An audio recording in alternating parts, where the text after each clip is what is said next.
Hey guys, welcome to another video. My name is Ian. I hope you're having a wonderful day today. Thank you so much for stopping by my channel. In this video, I'm going to be going over a very exciting list with you all, and that is the 12 books that I want to read before I'm 30. So if you have been following my channel for some time, you'll know that I have been making progress on a list of 30 books I want to read before I'm 30 for the past 4 years almost. And while I've had some success with that, I've discovered a couple things about myself over the past year. One, I am such a mood reader. It's insane the amount of mood dictated reading that I do. And secondly, I don't physically read the way that I used to. I am a huge audiobook supporter. I love audiobooks and I think that they count as reading 100%, but I don't physically read books nearly as much as I used to. Of the 77 books that I've finished this year, I think I physically read in their entirety 6 of those.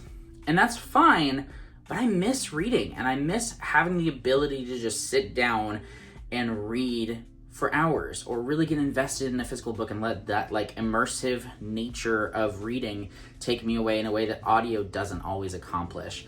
And so with those things combined and the fact that some of the books that were initially on my 30 books to read before I'm 30 list are not really interesting to me anymore, I've decided to change this challenge to a 12 books to read before I'm 30 list.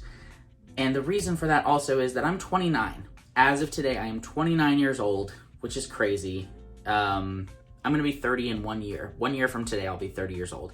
So I have 1 year, 12 months to accomplish this. And so I thought to myself, why not make a list of 12 books that I absolutely want to read before I turn 30 and do one a month and physically read those books. That is my challenge to myself. I'm going to read all 12 of these books. I'm going to physically read all 12 of these books, or maybe ebooks are fine too, but I'm not going to do audiobooks for any of them.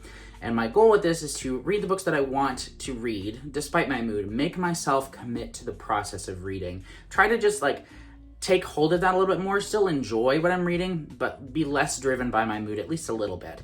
And then additionally, just get back into the habit of reading, seizing those pockets of time that I have, and reading instead of doom scrolling or wasting my time. I have young kids, so I don't have a ton of time to read physically, and I recognize that, but I know that I have more time than I give myself credit for, so I definitely want to do that. So that's the plan for this video. I'm going to be going over the 12 books that I plan on reading over the next year of my life physically. Of course, I will read more books. I will try to physically read more books, but I'm dedicated to try to get these books done, completed, read within the next year. So without any further ado, let's jump into my 12 books to read before I'm 30. So first up, we have a book that I've been meaning to read for a long time. That's going to be a pretty common trend with this list, but it's a short one. There are a lot of long books on here, but this is the book that's going to kind of ease me into this challenge, and I do plan on reading it through July and August, so expect to see this on my channel again soon. That book is Dandelion Wine by Ray Bradbury. This is one of his most beloved books, and it's one that truly encompasses coming of age and summer as far as I know. So I don't really know too much about it, other than that it's set in a small town in the summer of 1928.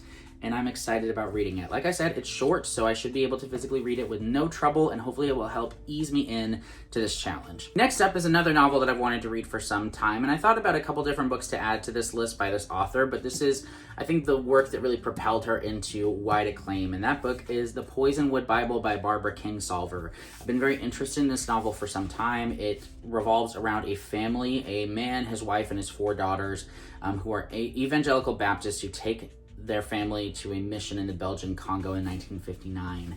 And it's told from the perspective of his wife and his 4 daughters, and it's just a book that a lot of people love. And so I'm really curious to find out where I fall on this. I've only read one Barbara Kingsolver before, The Bean Trees, I think is what it was called, but I want to read this one. I want to read Demon Copperhead. I want to read The Summer Prodigal, but I'm going to start with this one for this challenge. I'm very, very excited about it. Next up is the only short story collection on this list, and that is this one. I don't know how to pronounce that. Ficciones? I don't know, but it's by Jorge Luis Borges. I'm really bad at this. But this is a short story collection that I feel like people talk about a lot as being one of the best short story collections of all time. It's taught in college classes. It is just supposed to be very impactful and philosophical and beautiful, and I want to read it. So it's 17 short stories that demonstrate the whirlwind of this author's genius and mirror the precision and potency of his intellect and inventiveness, his piercing irony. his skepticism, and his obsession with fantasy. Same, dog, same. So I'm very excited about this. Again, a very short one, so I should have no trouble physically reading it. Next up is another book that I've meant to read for years, and that is Song of Solomon by Toni Morrison. I've read a number of Toni Morrison books, and I've loved them all to varying degrees, but my favorite is The Bluest Eye. I have a good feeling about Song of Solomon, though, that it might overtake it as my favorite Toni Morrison book. So it's a coming-of-age story. It is supposed to be very emotional, which makes sense for Toni Morrison, but I'm very excited about reading Song of Solomon. Next up, the book that I've mentioned in countless videos as one that I need to read, that I've said, I've got to read this by the end of the year or else, so many times, and it's The Grapes of Wrath by John Steinbeck. My favorite novel is, of course, East of Eden by John Steinbeck. The fact that I have not read The Grapes of Wrath is mind-boggling. So this feels like an August, September read, like a fall read, I think, or summer-ish. So that's the plan I'm going to try to read this year. I'm not going to make any bold declarations that I'm going to read it before this time next year, though. That's the goal. This time next year. If I read it any other month, I don't care, as long as it gets read in the next year. Next up is a book that I've been recommended so many times over the last 9 months or so. Since I made my top 10 books of all time, I've been recommended this book so many times. And it's She's Come Undone by Wally Lamb. I love Wally Lamb. If you don't know, I've rated numerous of his books 5 stars, and his book, I Know This Much Is True, is my second or third favorite book of all time. And The River is Waiting by him, his newest release, is my favorite book of the year so far. So She's Come Undone is his debut novel and the one that really propelled him into critical acclaim. And I haven't read it yet, so I'm really excited about this one. After I read this, I'll only have one more of his novels to read, which makes me kind of sad. But I'm excited to finally read She's Come Undone. And everyone says it's really good. Hopefully, I love it. If I don't, I'll be very disappointed, but I have a feeling I'm going to love it. Of course I am.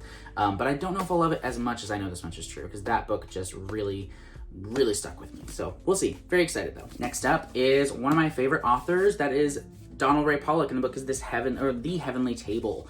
Donald Ray Pollock is a genius. I love both of his other books, those being Knock 'em Stiff and The Devil All the Time, and I know I'm going to love The Heavenly Table so much. I can't believe I haven't read it yet, to be honest.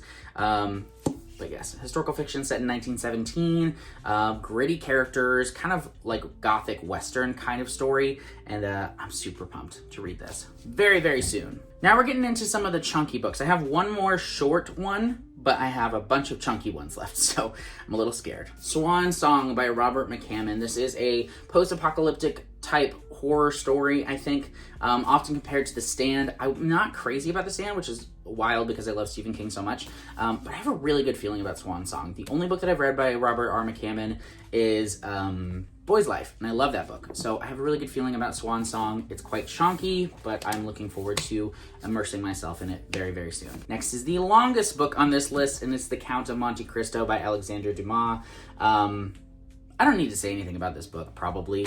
You may have read it, you may not have read it, but you've at least heard of it. So it's a revenge story as old as whenever this came out. I was going to say as old as time, but I think it came out in the 1800s. 1700s, I have no idea when this came out, but I'm going to read it, and I am excited about it. Hopefully I love it. Everyone says it's one of the best books of all time, so yes, very excited.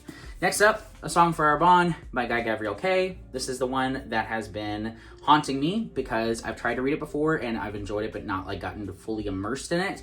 I'm hoping physically reading this book will be the right call for me and I'll be able to just really immerse myself, finally fall in love with this author, as I know that I will, and have a good time with this book. That's the plan. All right, 2 books left. I have my White Whale, The Little Friend, although arguably The Grapes of Wrath is my White Whale. Both of these books are ones that I've started before and not finished, and they're by some of my favorite authors. The Little Friend is the last Donna Tartt book that I have to read, though. Mixed reviews on it for the most part, but I'm invested. I love Donna Tartt's writing, so I really want to get to this book. It's essentially like a literary mystery where a young boy is killed, and the circumstances are very mysterious on it, and then years later his younger sister tries to figure out what happened. To not the best satisfaction as far as I've heard. So yeah, very excited about reading The Little Friend, though. Hopefully I love it, despite the fact that it has gotten mixed reviews. I'm excited to finally just finish it, though. That's the plan. And lastly, the last book on this list is kind of a random one that I've never talked about, but I picked it up recently and the back just kind of called out to me because it's about someone who is on the precipice of his 30th birthday. So my plan is to read this in June/July leading up to my birthday when I turn 30. And that book is The Moviegoer. This is by Walker Percy. This is the winner of the National Book Award, and it's about a guy who is about to turn 30 and kind of some like questions he has about his life. I've heard that this is kind of like The Catcher in the Rye, but with a less obnoxious protagonist. I actually really like The Catcher in the Rye, so I'm hopeful that I'll enjoy this book. But again, quite short, and I have specific plans for reading it next year. Those are the 12 books that I plan on reading before I turn 30. Thank you so much for watching. Let me know if any of these books are your favorites. I have very high hopes for a lot of them. Some of them are ones that I definitely just feel like I need to have read at this point, and I want to say, I've read this book before I turn 30. Others of them, I'm just so excited to read. So that's the plan. Thank you so much for watching. I hope you enjoyed, and yeah, I'll see you in the next video. Bye.